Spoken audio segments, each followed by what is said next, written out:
Alors pour les dirigeants qui nous écoutent, est-ce que tu peux nous expliquer pourquoi il faut aller vers le personal branding et puis peut-être nous repositionner les 4 leviers du Oui, personal bien sûr. branding? Pourquoi pour moi c'est hyper pertinent.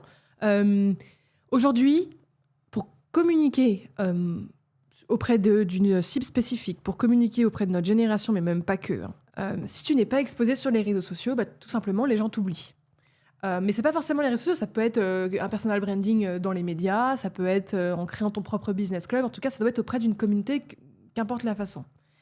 Mais le truc que les gens oublient, c'est que tu as beaucoup plus à perdre à ne pas le faire qu'à le faire. Parce que si tu es exposé, c'est très simple, les gens pensent à toi quand il y a un besoin.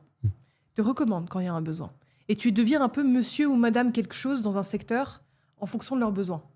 Et donc, ça crée une puissance de frappe qui est monstrueuse et tu deviens un aimant à opportunité parce que les gens pensent à toi. Parce que grâce au contenu que tu publies, ça fait en sorte que psychologiquement, au bout d'un moment, les gens, même s'ils ne retiennent pas beaucoup de choses sur toi, ils te mettent dans une case et ça va devenir automatique au bout d'un moment dans leur cerveau quand il y aura un besoin.